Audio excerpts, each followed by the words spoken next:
आज के समय की घटनाओं को देखकर कलयुग की जो सत्यता शास्त्रों में लिखी गई वह सिद्ध सी प्रतीत हो रही है। जिस तरह की घटनाएं बढ़ रही हैं उससे तो यही लगता है कलयुग की उम्र ज्यादा नहीं है, या यूं कहें कि दुनिया अब अस्थिरता की ओर बढ़ रही है। मनुष्य अपने स्वार्थ की पूर्ति हेतु हर सीमा लांघ देता है।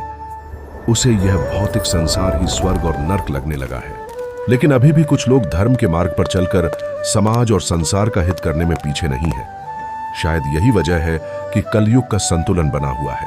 भविष्यमालिका पुराण एक महत्वपूर्ण ग्रंथ है जो कलयुग के अंत और सत्य युग की शुरुआत की भविष्यवाणियों को प्रकट करता है। यह ग्रंथ विशेष रूप से ओडिशा के संत अच्युतानंद दास द्वारा 16वीं शताब्दी में लिखा गया माना जाता है। इसका उद्देश्य भक्तों को कलयुग के महाविनाश से पहले सतर्क करना है। ग्रंथ में उल्लेखित घटनाओं में कल के अवतार का धरा पर अवतरण और भक्तों का एकत्रीकरण शामिल है, जो धर्म की पुनर्स्थापना की दिशा में एक महत्वपूर्ण पहल है। इस ग्रंथ में विभिन्न महाप्रलयों का वर्णन किया गया है, जैसे अग्नि प्रलय, जल प्रलय तथा महामारी। ये घटनाएं संकेत देती हैं कि मानवता एक महत्वपूर्ण मोड़ पर खड़ी है। साथ ही संभवतः हमें 2032 से पहले सौर तूफान और आर्थिक मंदी का सामना करना पड़ सकता है। भविष्यमालिका पुराण बताता है कि सभी धर्म एकीकृत होकर एक सत्य सनातन धर्म की स्थापना करेंगे। यह विचार हमें एक ऐसे भविष्य की ओर ले जाता है जहां धार्मिक विभाजन समाप्त होगा। भविष्यमालिका पुराण में कल्कि के आगमन को भगवान विष्णु का अंतिम अवतार बताया गया है। यह अवतार अधर्म का नाश करके सत्य युग की स्थापना करेगा। ग्रंथ में उल्लेखित है कि कल्कि का गुरु परशुराम होगा और वे अपने आगमन से पूर्व भूकंप और अन्य प्राकृतिक आपदाओं के संकेत प्रकट करेंगे।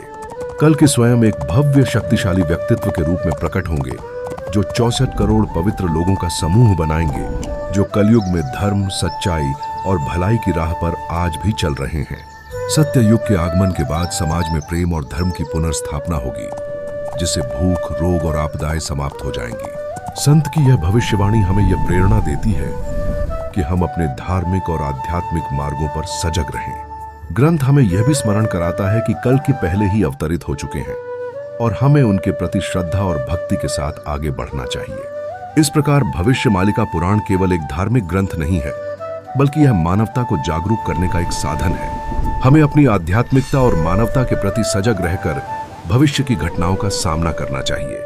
यह हमें प्रेरित करता है कि हम सभी धर्मों को एकता के सूत्र में बांधें और अपने जीवन में प्रेम और कार्य पर ध्यान केंद्रित करें। संसार के हित में ही स्वयं का हित भी निहित है, यह भूलना नहीं चाहिए। जय श्री राधे। हर हर महादेव।